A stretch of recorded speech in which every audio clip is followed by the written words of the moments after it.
एक शहर में यज्ञदत्त नाम का एक ब्राह्मण रहता था। उसकी पत्नी बहुत सुंदर थी, किंतु वह दूसरे व्यक्ति से प्रेम करती थी। वह अक्सर अपने प्रेमी को अच्छे अच्छे पकवान बनाकर खिलाती थी। ब्राह्मण को अपनी पत्नी के चरित्र पर पहले से ही शक था।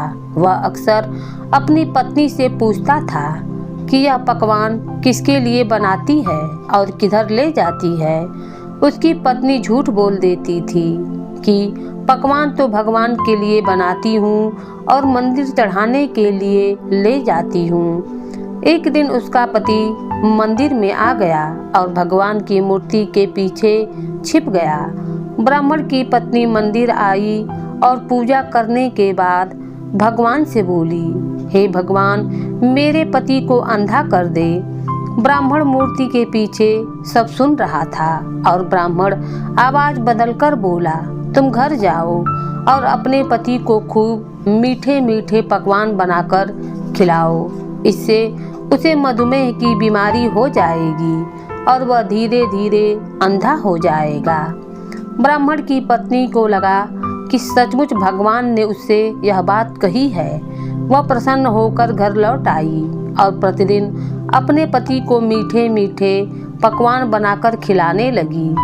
ब्राह्मण भी धीरे धीरे अंधा होने का नाटक करने लगा।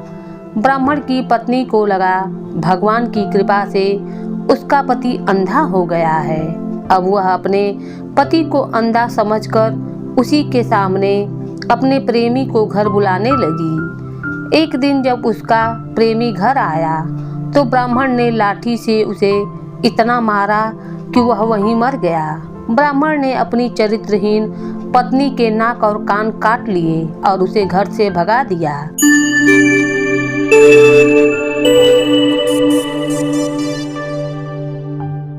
बहुत समय पहले की बात है। एक गांव में एक गरीब किसान रहता था। किसान बूढ़ा था और उसकी पत्नी सुंदर और जवान थी। किसान की पत्नी को हमेशा यह लगता था कि उसकी शादी बूढ़े आदमी से कर दी गई है। यह सोच सोच कर वह हमेशा दुखी रहती थी। एक दिन उस गांव में कहीं से एक ठग आया और उसने किसान की पत्नी को देखा तो वह समझ गया कि यह स्त्री अपने पति से बहुत प्रसन्न नहीं है।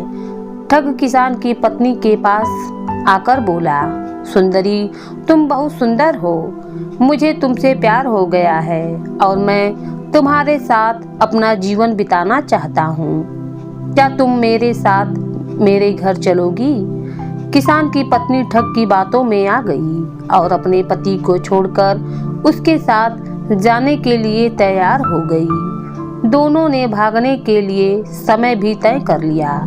ठग ने कहा, तुम्हारा पति तो बूढ़ा हो गया है, वह धन का क्या करेगा?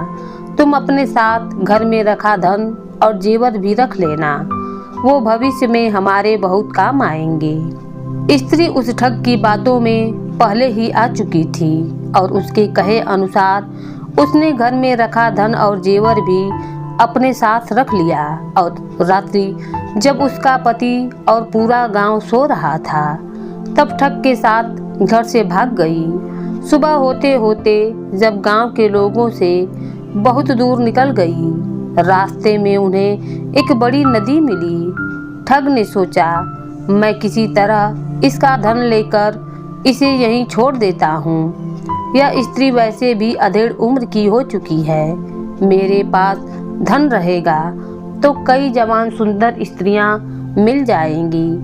नदी को देखकर ठग बोला, प्रिय, इतना सारा धन लेकर हम नदी को पार नहीं कर सकते। पहले मैं इस धन को नदी के पार ले जाकर किसी सुरक्षित स्थान पर रख देता हूँ, फिर मैं तुम्हें नदी पार करवा दूंगा। किसान की पत्नी पहले ही ठग की बातों में आ गई थी। इस बार भी उसने बिना सोचे समझे ठग को धन की गठरी दे दी और वहीं बैठकर उसके आने का इंतजार करने लगी। बहुत अधिक समय बीत गया परंतु ठग नहीं लौटा। अब किसान की पत्नी को सारा माजरा समझ में आ गया और अपना सब कुछ लुट जाने के दुख से नदी किनारे बैठकर रोने लगी। उसी समय एक गीदड़ी मुंह में मांस का टुकड़ा लेकर स्त्री के सामने से गुजरी। गीदड़ी को नदी में एक बड़ी सी मछली दिखाई दी। गिदड़ी ने मछली पकड़ने के लिए उस पर झपटा मारा। मछली उछलकर दूर चली गई और गीदड़ी के मुंह में रखा मांस का टुकड़ा नदी में गिर गया और तेज धारा में बह गया। यह देखकर किसान की पत्नी गीदड़ी से बोली, अरे तू तो अपनी मूर्खता के कारण मांस के टुकड़े और मछली दोनों को हाथ से धो बैठी है। किसान की पत्नी की बात सुनकर गीदड़ी ने जवाब दिया, अरे मूर्ख, तू तो मुझसे भी ज्यादा बेवकूफ है, जो अपने प्रेमी के लिए अपने पति को छोड़कर यहाँ आ गई और वो तेरी धन दौलत लेकर तुझे छोड़कर चला गया। तू तो घर की रही ना घाट की।